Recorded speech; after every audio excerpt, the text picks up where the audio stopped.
सुमन का पति Vinod auto rickshaw चलाता था। सर्दियों की रात एक सवारी को छोड़कर जब विनोद घर लौट रहा था तो कोहरे के कारण उसे सामने पेड़ दिखाई नहीं दिया और उसका ऑटो पेड़ से टकरा गया।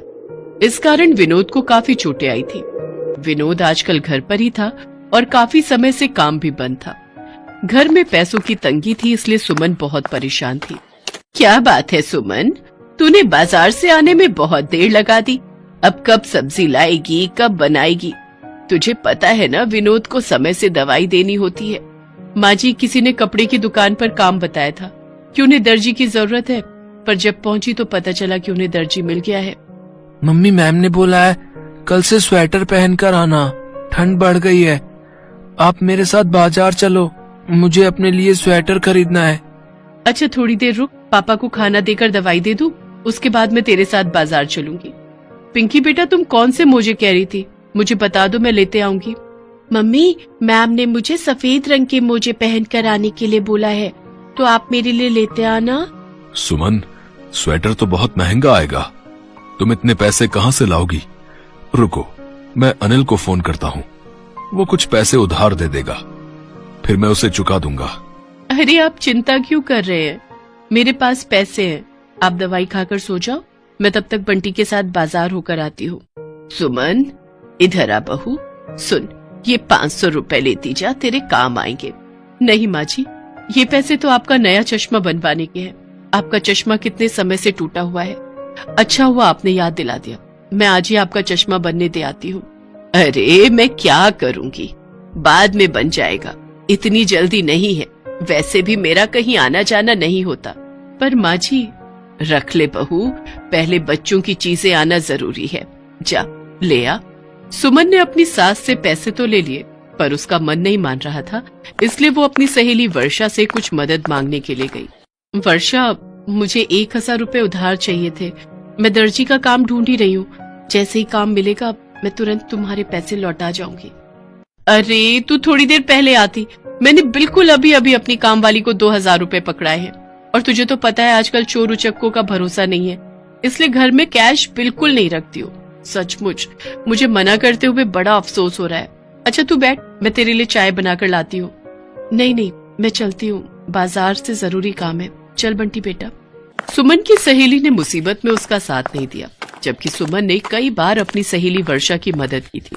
सुमन निराश होकर बाजार की तरफ चल पड़ती है। तभी उसकी नजर कपड़े के एक शोरूम पर जाती है, जहाँ एक मालिक फोन पर अपने नौकर पर गुस्सा कर रहा था। अरे तुझे बोला था ना कि दुल्हन का लहंगा तैयार करना है, और तू छुट्टी करके बैठ गया। अब लहंगे की फिटिंग कौन करेगा?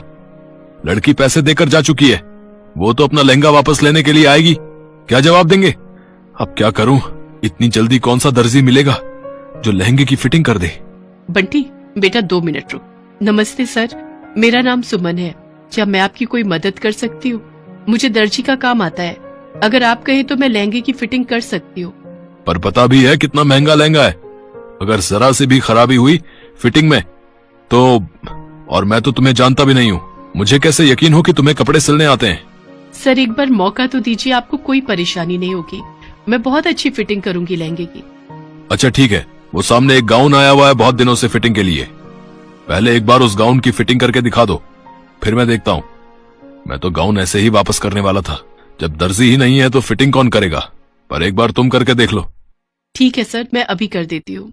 कुछ ही देर में सुमन सिलाई मशीन पर गाउन की फिटिंग कर देती है। कस्टमर जब अपना गाउन लेने के लिए आती है तो वो उसे पहनकर ट्राई करती है।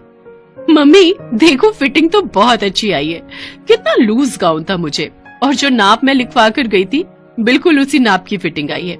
आप तो कह रहे थे आपका टेलर अवेलेबल नहीं है, फिर ये किसने किया? ये आज ही काम पर आई हैं। अगर आपको काम पसंद आया तो बहुत अच्छी बात है। सुमन, कल से तुम ही काम पर आओगी, और जितना भी यहाँ सिलाई का और फिटिंग का काम आएगा वो तुम ही करोगी। मैं तुम्हारी सैलरी फिक्स कर देता हूँ। आपका बहुत बहुत धन्यवाद sir, thank you so much. Suman बहुत खुश होती है, उसे 15,000 रुपए महीने की नौकरी मिल जाती है। घर जाकर सुमन सबको ये खुशखबरी देती है। उसकी सास भी बहुत खुश थी। अगले दिन से सुमन काम पर जाने लगती है। वो बहुत ही मेहनत से शोरूम पर दर्जी का काम करती थी। उसका काम ग्राहकों को बहुत पसंद आता था। शोरूम का मालिक हमेशा सुमन को मेहनत से काम करते देखता था। कुछ दिन बाद पुराना दर्जी लौट आता है। नमस्ते मालिक, मैं वापस लौट आया हूँ। वो गांव में जमीन पड़ी थी, वो बेचनी बहुत जरूरी थी, तो आपसे बिना कहे जाना पड़ा। अब वापस लौट आया हूँ। कल रात की बस से वापस आया तो सीधा आपके पास ही आया। मुझे पता है मेरे बिना आपको बड़ी परेशानी हो रही होगी। मेरे जैसा दर्जी आपको मिला ही नहीं होगा जो मेरी तरह काम करे। सुमन इधर आना। ये सेमी स्टिच दुल्हन का लहंगा सिलने के लिए आया हुआ है। 10 दिन बाद शादी है, तो लड़की ने सोमवार तक मंगवाया है। बहुत ही अच्छे से सिलाई करना, काफी महंगा लहंगा है। ठीक है सर, मैं कर दूंगी। अच्छा, तो आपने इसे काम पर रखा है। कोई बात नहीं मालिक, मैं कहीं और काम ढूंढ लूंगा। वो तो तुझे ढूंढना ही पड़ेगा, गलती तेरी है। तू मुझे बिना बताए गांव चला गया। मुझे कितनी परेशानी हुई, वो तो सुमन है जिसने समय पर काम कर दिया, वरना मेरा बहुत नुकसान होता। इसका पत्ता तो साफ करना ही पड़ेगा। सुमन कुछ सामान लेने के लिए अंदर जाती है तो दर्जी उस लहंगे को कैंची से काट देता है और मालिक से कहता है, मालिक ये लहंगा तो इसने गलत काट दिया। क्या कहा? गलत काट दिया? मालिक ये तो सिलाई में अनाड़ी है। सुमन, मुझे कहीं से भी या तो ऐसा लहंगा ला कर दो या फिर पूरे 25,000 रुपए लहंगे के वापस दो। पर सर मैं इतने सारे पैसे कहाँ से लाऊंगी? ये लहंगा मैंने नहीं काटा। सुमन रोने लगती है, पर शोरूम का मालिक उस पर बिल्कुल भी तरस नहीं खाता। दर्जी भी मन ही मन हंस रहा था। सुमन परेशान थी, वो बहुत रो रही थी। उसे कुछ भी समझ नहीं आ रहा था। उसी रास्ते एक महात्मा जा रहे थे। उनकी नजर सुमन पर पड़ती है। क्या हुआ बेटी, तुम रो क्यों रही हो? तुम्हें क्या तकलीफ है? सुमन महात्मा को प्रणाम करती है और रोते हुए सारी बात बताती है। चिंता मत करो बेटी, मैं तुम्हें एक जादुई सिलाई मशीन दूंगा, जिस पर कोई भी कपड़ा रखने से तुम्हारे मन मुताबिक लहंगा बनकर तैयार हो जाएगा। और फिर महात्मा हवा में जल छिड़कते हैं और उनके सामने एक सिलाई मशीन आ जाती है, जिसे वो सुमन को दे देते हैं। सुमन महात्मा जी को धन्यवाद देती है और सिलाई मशीन लेकर घर आ जाती है। सुमन के पास उस लहंगे की बाजू का कपड़ा था जिस लहंगे को दर्जी ने काट दिया था। सुमन लहंगे के कपड़े को सिलाई मशीन के ऊपर रख देती है और सिलाई मशीन बहुत ही सुंदर लहंगा सिलने लगती है। कुछ ही देर में एक जादुई लहंगा तैयार हो जाता है। माँ जी देखिए, बिल्कुल वैसा ही लहंगा बनकर तैयार हो गया जैसा मुझे चाहिए था।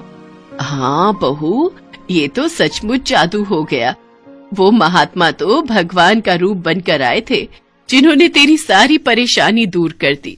हाँ माँ जी, अब हमारी सारी परेशानियां दूर हो जाएंगी। मैं अपना खुद का बुटीक खोलूंगी और खुद का काम करूंगी। माँ जी, मैं थोड़ी देर में आती हूँ।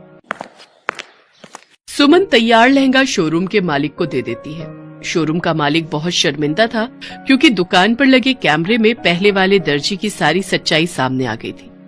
पर मालिक ने उस समय सुमन की बात पर विश्वास नहीं किया था। उस दिन के बाद सुमन उसी जादुई सिलाई मशीन पर जादुई लहंगे सिलने लगी। सुमन के परिवार में अब खुशियां ही खुशियां थी।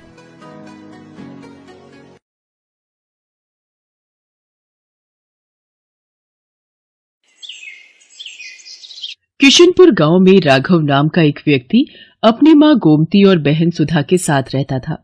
गोमती और सुधा स्वभाव से बहुत ही तेज तर्रार थी। एक दिन राघव ने अपनी मां गोमती से कहा, माँ मैं प्रार्थना से शादी करना चाहता हूँ। पर वो तो एक अनाथ लड़की है। भले ही प्रार्थना अनाथ और गरीब है, पर वो स्वभाव की बहुत अच्छी है। उसे परिवार में मिलजुल कर रहना आता है। माँ भैया ठीक ही तो कह रहे हैं, आपको भी तो ऐसी ही बहू चाहिए थी जो आपकी और इस घर की देखभाल करे। भैया आप चिंता मत करो, माँ इस शादी के लिए मना नहीं करेंगी। आखिर वो आपसे कितना प्यार करती हैं। ये हुई ना प्यारी बहनों वाली बात। अच्छा मैं अभी बाजार होकर आता हूँ, फिर साथ में बैठकर कुछ अच्छा खाएंगे। तूने मुझे रोका क्यों? गरीब अनाथ लड़की को भला मैं अपने घर की बहू कैसे बना लूं? माँ तुम समझती नहीं हो, थोड़ा तो दिमाग लगाया करो। आप बहुत समय से कह रही थी ना कि आपको इस घर में नौकरानी चाहिए, तो समझ लो कि नौकरानी आ रही है। दोनों बैठकर आराम से मजे उड़ाएंगे और भाभी काम करेगी। मेरी बेटी कितनी समझदार हो गई है। आखिर गई तो तू मुझ पर ही है ना। चल ठीक है, आने दे इस नौकरानी को घर में। अच्छे से काम ना निकाला तो मेरा भी नाम गोमती नहीं। राघव प्रार्थना से शादी कर लेता है। प्रार्थना बहुत ही सुंदर थी और स्वभाव की बहुत ही अच्छी। न जाने कितने अरमान लेकर प्रार्थना शादी करके ससुराल आई थी, पर उसे नहीं पता था कि उसकी सास और ननद उसके साथ नौकरानियों जैसा व्यवहार करेंगी। क्या हुआ माँ, खाना लाने में इतनी देर कैसे लगा रही हो? मुझे काम पर जाना है, देर हो रही है। मैंने प्रार्थना बहू को मना किया था कि तू अभी रहने दे, अभी तुझे रसोई के बारे में कुछ भी नहीं पता, पर उसने भी जिद कर ली थी। मैं देख कर आती हूँ कि वो क्या कर रही है। माँ जी, मैं बस खाना लाई रही थी, आपने कटहल की सब्जी बोली थी ना, तो उसे साफ करने में समय लग गया। लाओ मुझे दे दो, मैं राघव को दे देती हूँ। तुम थोड़ी देर कमरे में जाकर आराम कर लो। क्या हुआ माँ, खाना तुमने बनाया है? हाँ, वो कटहल की सब्जी तुझे पसंद है ना, पर वो प्रार्थना बहू को बनानी नहीं आती, इसलिए मैंने ही बना दी। चल बैठकर खा ले।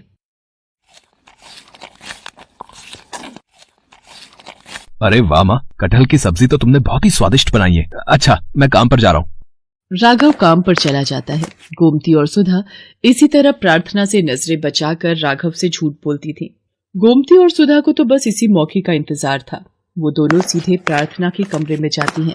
ओ महारानी, बहुत हुआ आराम, चल अब काम पर लग जा। पर माँ जी, मैंने तो रसोई का सारा काम समेट लिया, अभी तो कोई काम ही नहीं बचा है।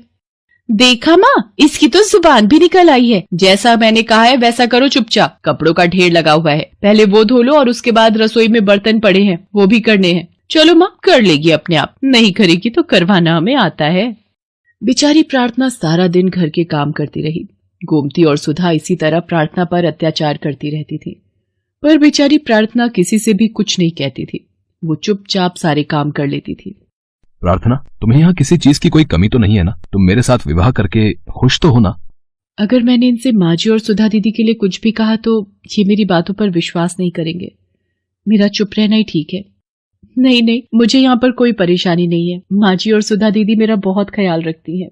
बेचारी प्रार्थना अपने पति से भी इस बारे में कुछ नहीं कह सकती थी। एक दिन प्रार्थना जब चाय छान रही थी तो उसके हाथ पर गरम गरम चाय गिर गई, जिसकी वजह से उसका हाथ जल गया। अरे, अब तुम्हारा तो पूरा हाथ जल गया है। चलो मैं तुम्हें डॉक्टर के पास ले चलता हूँ। डॉक्टर के पास जाने की जरूरत नहीं है, मैंने बर्फ लगा ली है, कुछ ही देर में ठीक हो जाएगा। अरे तू क्यों चिंता करता है, मैं और सुधा हैं यहाँ इसका ध्यान रखने के लिए। तुझे जरूरी काम से दूसरे गांव जाना है ना, फिर तुझे आने में रात हो जाएगी। माँ जी ठीक कह रही हैं, आप अपने काम से जाइए, आपका जाना जरूरी है। ठीक है, फिर मैं जाता हूँ, तुम अपना ध्यान रखना, ठीक है? राघव को गए अभी कुछ ही देर हुई थी कि अचानक सुधा आई और गोमती से बोली, माँ अब रसोई का काम कौन करेगा? इसने तो हाथ जला लिया है। मेरी सहेलियां आ रही हैं, मैं उन्हें क्या खिलाऊंगी? अरे तू चिंता क्यों करती है, यही बनाएगी खाना सबके लिए। और वैसे भी राघव रात तक वापस नहीं आने वाला, तो उसको कुछ पता ही नहीं चलेगा। और अगर इसने अपनी जुबान खोली तो फिर ये नहीं जानती मैं इसका क्या हाल करूंगी। प्रार्थना रोती जा रही थी और सारा काम कर रही थी। उसने अकेले ही ढेर सारा खाना बनाया और सबको खिलाया। प्रार्थना का मन बहुत दुखी था और उसके हाथ में भी दर्द था। जब सुधा गोमती के साथ अपनी सहेलियों में व्यस्त थी, प्रार्थना रोती हुई चुपचाप घर से चली गई और रोती हुई दूर एक नदी के किनारे जाकर बैठ गई। मैं क्या करूं भगवान, मेरे ऊपर इतने अत्याचार हो रहे हैं, मुझे कुछ समझ नहीं आ रहा, मैं अपना दुख किसे कहूं। प्रार्थना फूट फूट कर रो ही रही थी कि तभी नदी में से एक देवी प्रकट होती है। तुम रो मत बेटी, तुम अपना दुख मुझे कह सकती हो। आप कौन है? बेटी मैं नदी की देवी हूँ, तुम मुझे माँ कह सकती हो। प्रार्थना नदी की देवी को अपनी सारी दुख भरी कहानी बताती है। नदी की देवी प्रार्थना से कहती है, प्रार्थना ये एक जादुई नदी है, अपना हाथ इस नदी के पानी में डुबो दो। माँ मेरा हाथ बिल्कुल ठीक हो गया, अब तुम्हें चिंता करने की कोई जरूरत नहीं है। जो भी तुम्हें रुलाएगा तुम्हारे आंसुओं की नदी में बह जाएगा। अब तुम बिना घबराए घर जाओ। प्रार्थना घर आ जाती है, पर तब तक राघव भी घर आ चुका था। देखा राघव बेटा, सारा घर का काम छोड़कर ये घूमने चली गई। मैंने और सुधा ने मिलकर ही सुधा की सहेलियों के लिए सारा खाना बनाया। अरे हमने तो इससे इतना कहा था कि तेरा हाथ जला हुआ है तो तू आराम कर ले। हमने इससे काम करने के लिए थोड़ी कहा था, जो ये चुपचाप हमें बिना बताए चली गई। ये सब क्या देख रहा हूँ प्रार्थना, तुम्हें माँ और सुधा से क्या परेशानी है? भैया ये तो हम दोनों से ही जलती हैं। जिस दिन से ये आपके साथ शादी करके आई है, ये हमें एक आंख पसंद नहीं करती। नहीं नहीं, ऐसी कोई बात नहीं है, मैं तो सारा खाना बना कर ही गई थी। मेरा मन उदास था, इसीलिए कुछ देर के लिए चली गई थी।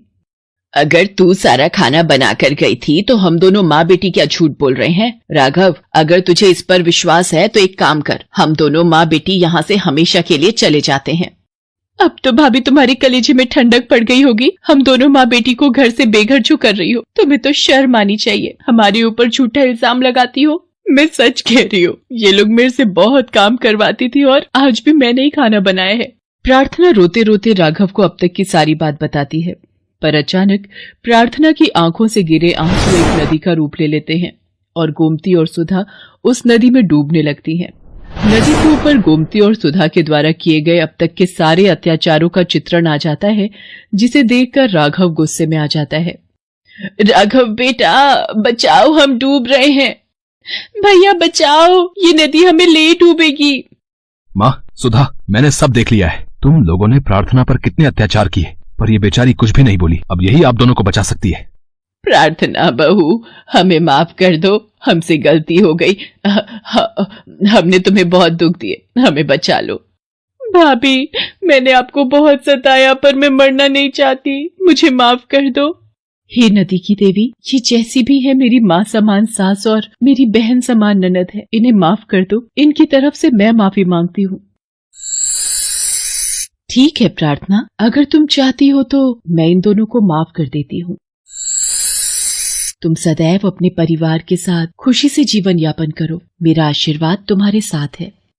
गोमती और सुधा को एहसास हो गया कि हमें कभी भी किसी के साथ बुरा व्यवहार नहीं करना चाहिए, नहीं तो बुराई हम पर पलट कर आती है।